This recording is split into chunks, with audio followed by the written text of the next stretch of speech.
I smelled smoke before I saw it. Not the panic kind, not yet. The electric kind, the kind that wafts out of overheated server racks when something's gone very, very wrong, like the scent of a burned USB drive in a lawsuit. My heels clicked hard against the concrete as I walked toward the bay doors of the data center, already holding my breath. The badge reader blinked red. I froze. That badge was my fingerprint, my passport, my goddamn heartbeat in this building. I wrote the access protocol. I helped build the infrastructure under that reinforced floor. There were only 3 people who even understood the guts of this system. 2 of them had already quit. The third was me. I scanned again. Nothing. My picture didn't flash. The door just sat there, dumb and blank. Behind the glass, silence. No blinking lights, no fan hum, no emergency strobes, just a digital morgue. Then came the first Slack ping from my burner laptop, which I'd left open in the break room. 4 messages from Devin. Timestamp between 3:15 and 3:17 a.m. Saturday morning. Just helping the team out, didn't want to bother you, had it escalate your credentials to and for root. We're doing a push tonight. All hands. You'll get the memo tomorrow, except I didn't. Because I'd told Devin no on Thursday. Told him I wasn't burning my weekend deploying version 8 of the same broken code. Duct taped by interns and whiteboarded by someone who said synergize the Kubernetes with a straight face. He hadn't liked that. I'd heard the pause in his voice, the ice chip tucked under his sure, no problem. He'd walked away too fast. I'd seen that before in startups before acquisitions, in marriages before affairs. The silence that says this is going to cost you. But I didn't expect this. I didn't expect the badge to shut down. I didn't expect the core system, my system, to vanish from the network like it never existed. And I sure as hell didn't expect to be standing here, Sunday night, watching a puff of black smoke drift lazily from the side vent of a data tower that shouldn't even be active right now. I pulled out my phone. No signal inside the building. Of course not. The shielding here made sure of it, so I ran the emergency bypass. There's a panel behind the third-floor vending machine. Nobody knows it's there unless they installed it themselves. I pried it open with my ring. Wires, switches, one ancient terminal that still ran on a private subnet when only I used. I typed in my root command and bypassed the badge lock. Door hissed open. The heat hit me first, then the silence. The servers were off, not crashed off, like someone had cut the main line. No logs, no alerts, no traces. Except for one thing, a post-it note, stuck right on the primary blade server. Bright yellow, Devin's handwriting. Thanks for the keys, won't be needing you Monday. I blinked. Then I opened the last encrypted snapshot I took Thursday night, and I laughed because Devin had missed something. One line of code, nested, harmless-looking, dormant, and it had just activated 14 minutes ago. Devin thought he was clever, thought he could gut the system, lock me out, and stroll into Monday with a fresh buzzword on his LinkedIn and a smirk on his moisturized little face. What he didn't know, what none of them knew, was that I'd built in a heartbeat monitor. Not for the servers, for them. Every login, every elevation, every backdoor script had to whisper past my tracer. I didn't tell anyone, not because I was paranoid, because I was tired. Tired of being the only adult in a sandbox of overpaid children and CIOs who thought Python was a snake. The snapshot had it all. At 3:11 a.m., Devin ran a silent auth script from his personal laptop. Mistake number 1, the IP didn't even match the whitelist. That triggered my sleeper line. At 3:14 a.m., he cloned the entire container stack into a shadow environment, not to test, to replace. By 3:19, the original system was deleted. Not retired, deleted, erased like a crime scene, except for the trapdoor, because I had one, buried in a deprecated permissions handler under the old HR module, the one they never migrated, the one with a button that said generate bonus letter but actually fired off a rollback to the core architecture. They never asked why HR kept glitching. I tapped the terminal twice, pulled up the trace. My trapdoor hadn't just activated, it screamed. The clone environment, bricked, his scripts, running loops into nowhere, and best of all, the master encryption keys, the ones I never submitted to repo, had wiped themselves clean. Every app, every login, every client dashboard. Everything their investors were flying in Monday morning to demo, gone, not maliciously, elegantly, casually, a non-destructive blackout, but I wasn't finished. I opened the admin camera archive. No one had ever changed the default storage rule. That meant every keycard entry, every facial recognition swipe, every mouse movement from Friday 5 p.m. until now, logged and timestamped. There he was, Devin, 3:12 a.m. in the war room wearing gym shorts and that smug Patagonia vest he always claimed was ironic. Behind him, Ryan, UX lead, and one more figure, blurry, short hair, coffee in hand. Kelly, HR, of course, Kelly, who'd always insisted on being just the bridge between leadership and talent. Kelly, who casually dropped into meetings she wasn't invited to. Kelly, who asked me 3 months ago hypothetically if we had to offboard someone with server access, how long would it take before things failed? They had it all figured out, except for me. I wasn't crying. I wasn't panicking. I was building, because if they wanted to erase me from the system, they forgot I was the system. By Monday 8:07 a.m., the office was hemorrhaging noise. I watched from the far end of the courtyard cafe across the street, oat milk latte in hand, oversized sunglasses on, like some revenge noir knockoff. Except this wasn't a movie.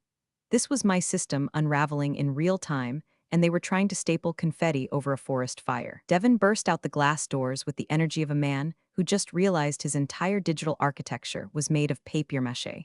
He was yelling into his AirPods like the poor things owed him an apology.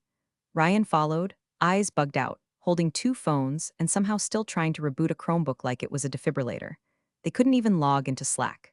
The real kicker. The client dashboard for this morning's investor demo redirected to a 404 page with a message that said, "Scheduled maintenance. Please contact the lead engineer." It listed my name with my personal Gmail.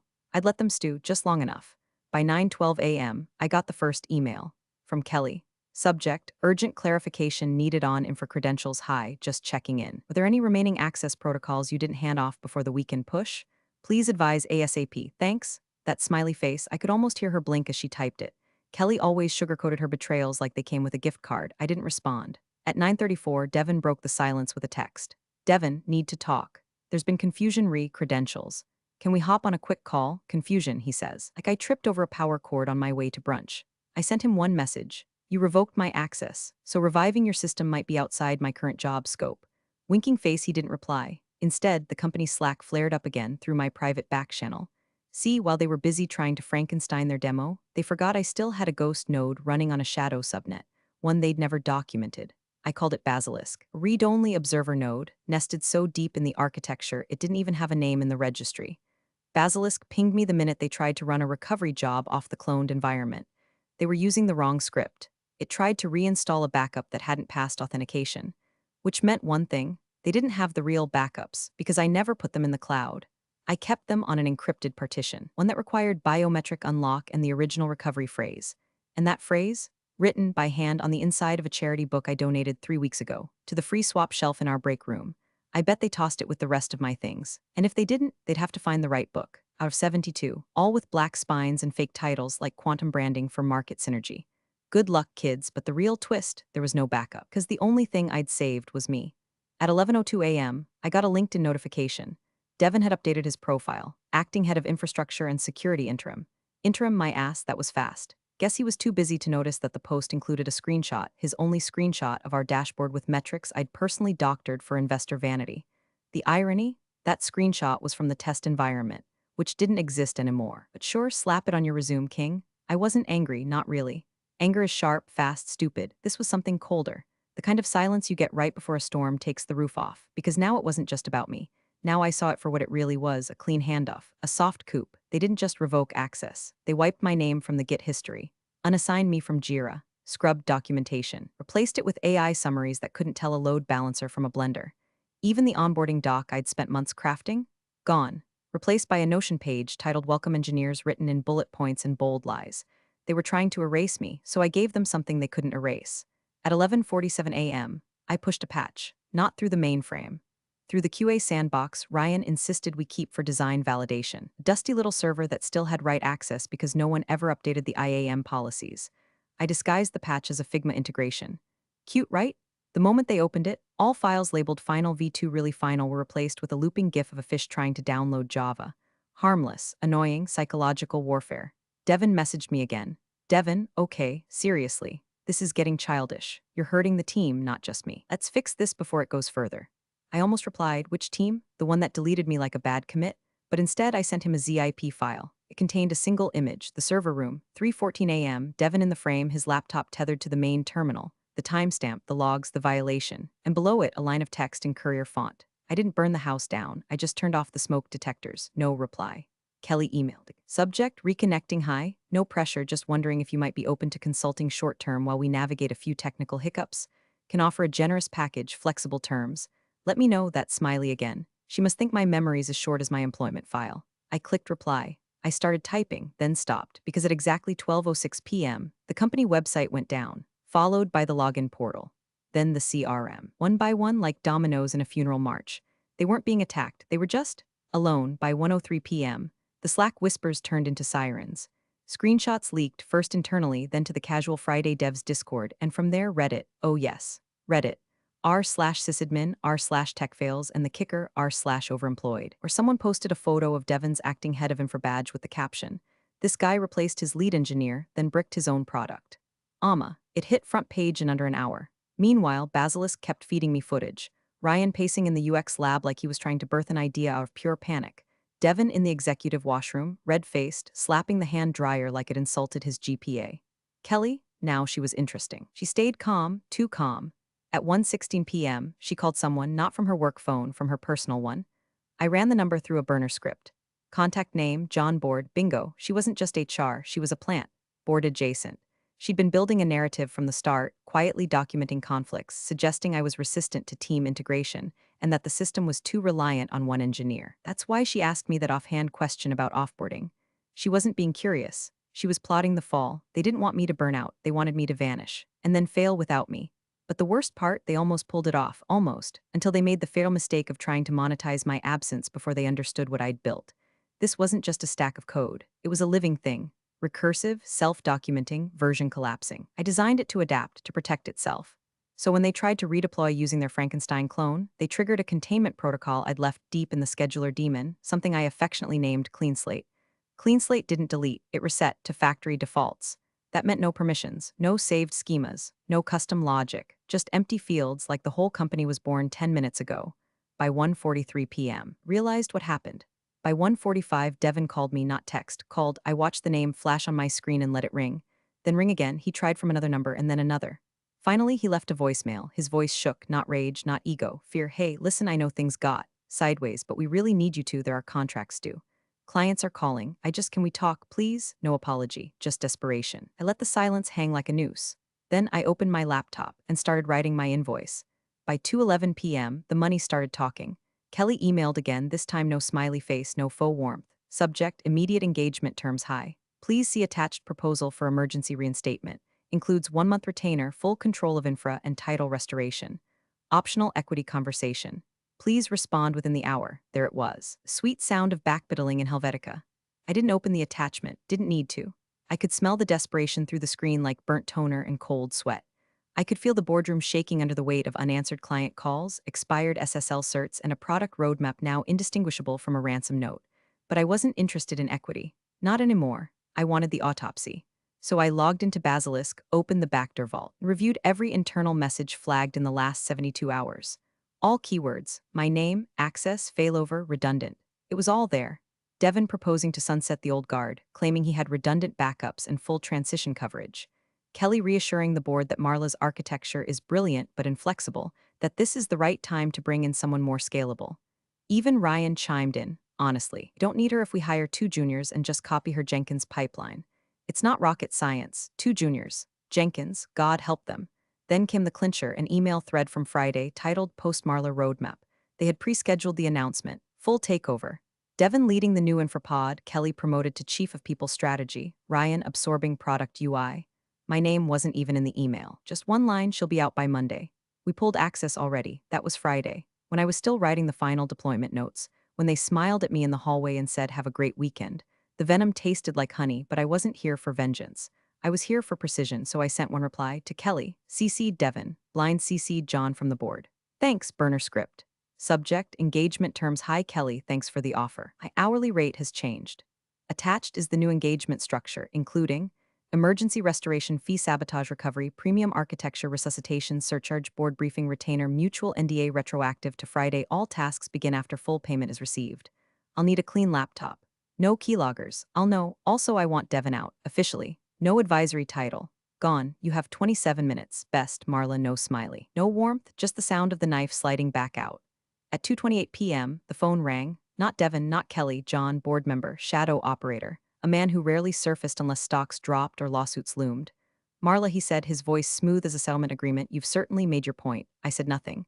I've reviewed your terms, he continued. And I have 2 questions. I waited. 1, he said, can you fix it? I sipped my now cold latte, let the pause stretch. Yes, and 2, how long until Devon knows he's fired? I smiled. He already does. There was a pause, then the sound of him exhaling. I could practically hear the boardroom's glass walls trembling behind him. You start at 3. He hung up. I stood up, dropped a 20 on the table, tip for the cafe staff who'd unknowingly hosted the quietest corporate coup this year, and walked back across the street. Inside the lobby, the badge reader blinked green. Someone had reactivated it. Cute. As I stepped into the elevator, Ryan came out of nowhere, face flushed, hair damp like he'd been stress sweating for 2 hours. Marla, he stammered, hey, I didn't know, look, I didn't mean any of, I cut him off. Your Figma folder's corrupted, I said. You should really stop storing prod mockups in your downloads folder. He blinked. Wait, what? The elevator doors slid shut in his face. Third floor, executive, war room. Kelly was already there, typing furiously, dressed like she'd been styled by a crisis PR agency. When she saw me, she stood up too fast, like I might physically combust if she didn't bow quick enough. Marla, she breathed, we're so glad to have you, save it, I said, dropping my bag on the table. Where's the clean laptop? She gestured weakly toward the box on the table. New, sealed, no tampering. I opened it, powered it up. Ran 3 checks, passed. Where's Devin? She hesitated. A voice cut in from the hall. Right here? He looked like hell. Shirt wrinkled, eyes red, ego leaking out of every pore. I just wanted to say you're trespassing, I said, not looking up from the terminal. John approved your exit. His mouth opened, then shut. He stood there for 5 full seconds, then turned and walked out. And that's when I launched phase 2. They thought I was just going to restore the system. But I didn't come back to save their company. I came back to own it. By 3:37 p.m., the system was alive again, but not theirs. I had restored what they asked for technically. The backend ran, the dashboards loaded, the client portals responded, the logs were clean, the certificates renewed, the chaos contained. On the surface, everything looked identical. But under the hood, I had rewritten the bones. Every dependency now pointed to modules I controlled. Every critical script housed in a Git repo under my ownership. New architecture, cleanly documented, beautifully abstracted, so abstracted they'd need me to make even the smallest change. Not out of spite, out of design. You don't fire the architect and expect the blueprints to keep building themselves. Kelly hovered like a ghost near the glass wall, phone in hand, whispering updates to someone, probably John. She caught my eye once, tried to look grateful, but I saw it, the calculation behind the lashes. She was already working on her next move, so was I, because during the restore I made one final addition. Buried inside a health check-in point, nested behind 3 layers of innocuous code comments was a contract. A living one. An autonomous legal trigger, time-stamped, hashed, notarized on-chain. It documented the events of the last 72 hours, access revocation, credential tampering, unauthorized system duplication, and sabotage. The moment anyone touched the wrong part of the system again, that contract would be sent, automatically, to their legal, their board, and half the CTOs on the West Coast. A kill switch? No, a consequence switch. At 3:49 p.m., I stood up, closed the lid of the laptop. Systems operational, I said. Ryan looked like he wanted to applaud, but wasn't sure if I'd break his fingers. Kelly offered a tight, corporate smile. We'll have legal finalize everything by end of day. No need, I said. We're done. I walked out, past the server room, past the new interns pretending not to stare, past Devin's empty desk, now a monument to cautionary tales and misplaced ambition. In the elevator down, I felt it, not relief, not victory, something sharper, ownership, because they tried to delete me. And now, every login, every heartbeat of their precious infrastructure was mine. Appreciate you sticking around, you legends of the break room. Subscribe for more chaos. Let's make your old managers spill their coffee in fear.